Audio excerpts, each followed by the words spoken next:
Sometime later, Christian begins a new business by putting rich kids in historical sets to teach them a lesson.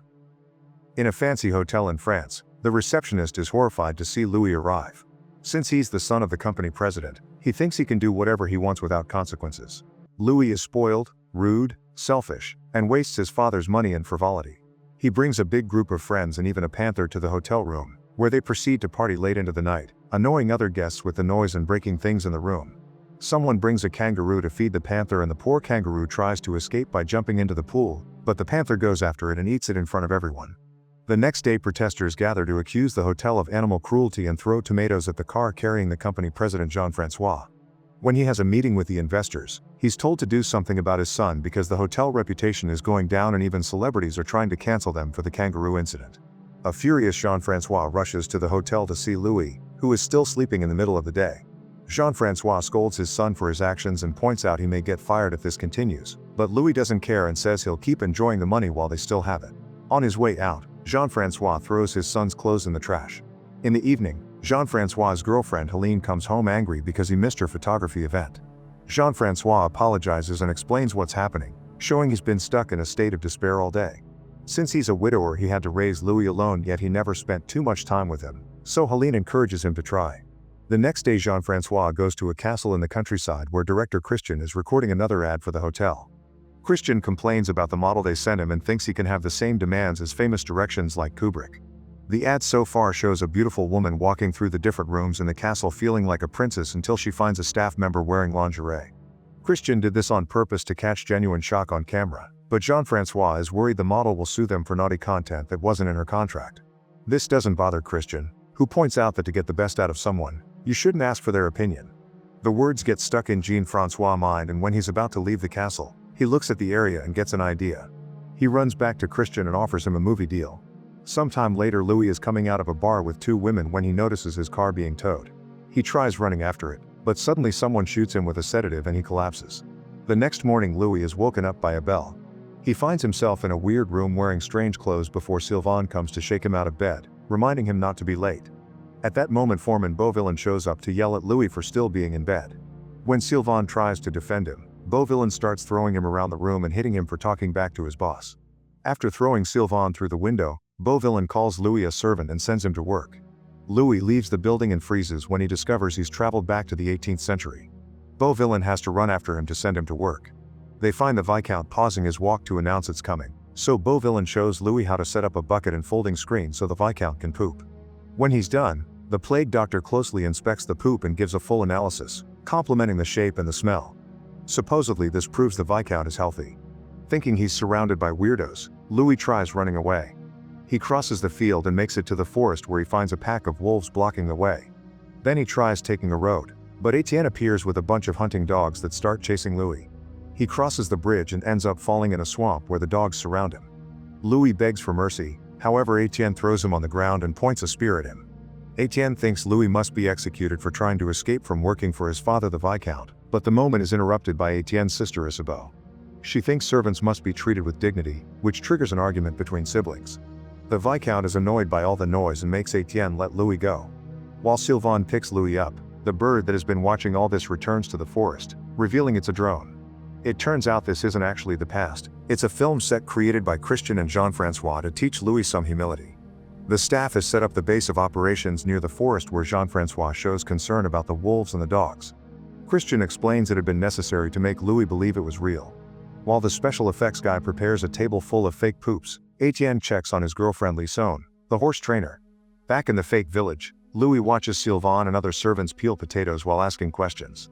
He learns he's in 1702 and France still has a king instead of democracy. When Louis starts making comments about Hitler, Christian sends Beauvillain to put Louis to work. However, even while peeling potatoes, Louis keeps talking about coming from the future. At first, Sylvain doesn't know what to do, but soon he gets in character and reacts in a confusion at every modern word Louis uses. Thinking about the night his car was taken, Louis assumes he was hit by another vehicle and concludes he must recreate that to return to the future. He runs outside and throws himself in front of a vegetable cart, which is too small and only bumps against his leg. Next, Louis runs toward an actual carriage and hits his head, instantly falling unconscious. Sylvain runs to check on him, but Louis doesn't respond. Jean-Francois thinks his son is dead and Christian tries to apologize for going too far, However, Louis then wakes up and Christian happily announces the show must go on. Days pass and Louis has to get used to his new routine. He wakes up at sunrise every morning and spends the day running after the Viscount to set up the bucket for his pooping. His chores also including helping in the kitchen. Instead of an actual bath, he must wash himself in a bucket. One afternoon, Jean-Francois invites Helene to watch the plan unfold. In the stables, Louis finds Isabeau, who is crying because her father wants her to marry an old rich man she doesn't like. She says she wants to experience love with a young man even if he's a servant, clearly flirting with Louis.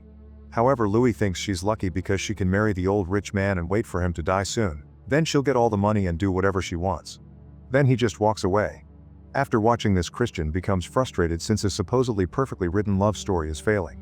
On the other hand, Helene is disgusted by this plan, calling it experimenting on a human being. Back to Isabeau, she tries to get on her horse but the animal starts freaking out.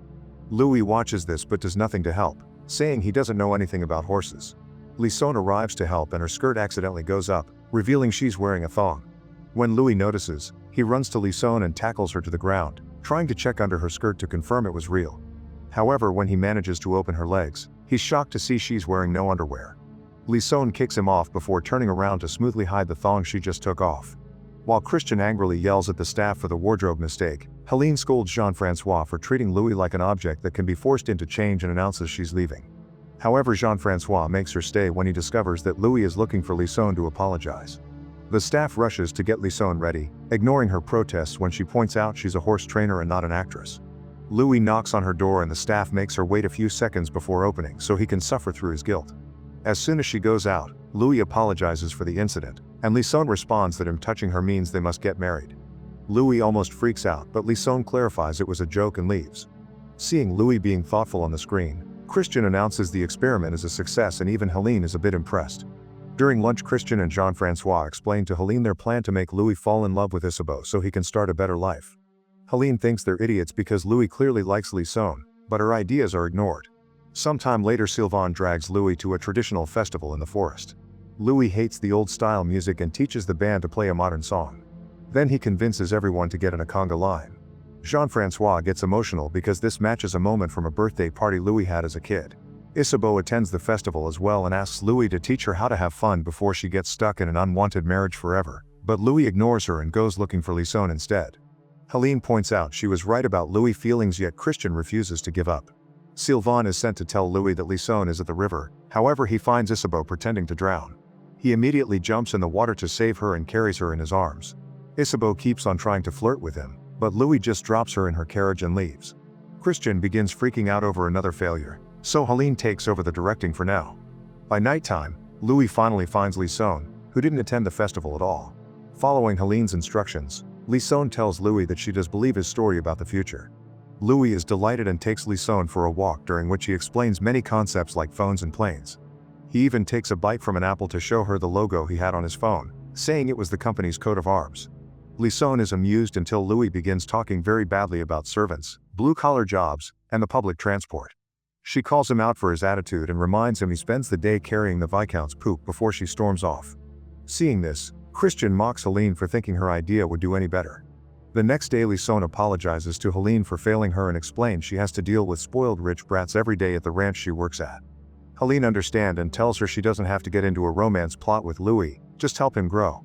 Christian is still annoyed, so Jean-Francois assures him he's still in control and Helene is just a consultant. When Lison tells Etienne that she'll keep acting as Louis' friend, Etienne freaks out thinking she'll have to kiss him or worse. However, Lison thinks his jealousy is a lie and Etienne is actually angry that she's obtained a more prominent role than him. That night, Louis asks Sylvain how to romance a woman the old-fashioned way. Sylvain tells him he must be like a bear and release all his raw masculinity, then he proceeds to teach him the bear dance. It's very naughty but also absolutely ridiculous. The next day, Louis sings a song for Lison using her name and many compliments, also apologizing for his attitude. He does the dance while he sings, actually making her laugh and impressing her with his sincerity. Afterward, Louis thanks Sylvain for being a true friend, even calling him brother. In the middle of the night, Jean-Francois dresses up as the Viscount to sneak in Louis' room to watch him sleep. Sylvain sees him and points out this may ruin the plan, which triggers an argument. It's all the angry whispering that wakes Louis up and Jean-Francois has to hide his face with his jacket. Louis is still sure he's seeing his father, so Sylvain has to hit him to knock him out. Then an angry Christian has to enter the set to drag Jean-Francois away by force. The following day Louis tells Sylvain he hit his head while sleeping and dreamed about his father. Beauvillain informs the Viscount that Etienne and his friends got in trouble in the city, so the king wants Etienne to be properly punished. The Viscount talks to Louis in private and asks him to pretend to be Etienne to take the punishment in his place. If Louis accepts, the Viscount will give him his own farmland and permission to marry anyone he wants. At first Louis says no, but he changes his mind when he realizes this could mean marrying Lison. A few hours later, Louis is in a cage pretending to be Etienne.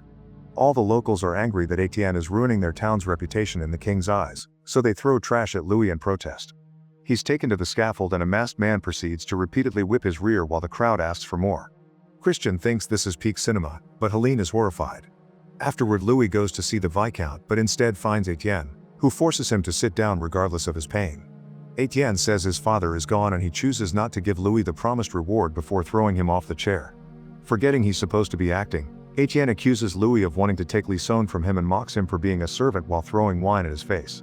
Helene is horrified again, but Christian thinks this makes for a good twist and allows it. Then Louis stands up and looks like he's about to rebel against Etienne only to leave the room. Christian and Jean-Francois are disappointed, however Helene this time is impressed. She points out that Louis is finally accepting consequences for his choices instead of being a complaining brat. Later Louis visits Lison and asks her if she's okay with befriending a bathroom servant, so she assures him he's fine. That night Louis receives Lison in his room with a modest meal he made himself by learning from the kitchen staff. Helene is proud but Christian thinks this is turning the story boring. The following day Lison and Louis go for a walk and see a bird behaving strangely in the sky. Since it's the drone malfunctioning, Christian asks for a distraction. Lison pushes Louis on top of the hay and kisses him until the drone is retrieved, then she leaves without a word. Christian and Jean-Francois celebrate, however Helene thinks they should stop this before it escalates since nobody should start a relationship based on lies. Helene and Christian argue over how to proceed and since Jean-Francois refuses to take sides, Helene says he's gone too far and leaves. This causes Jean-Francois to order Christian to finish the show. For the last act, Christian makes Vikings appear in the village. Louis wants to run away to safety but Sylvain tells him Lison may need him. He rushes back to the village and discovers that the Viking leader has chosen Lison as his wife. Lison begins crying for help, however Louis is too afraid and walks away. He's about to get on his horse when he notices the bird drone flying above him.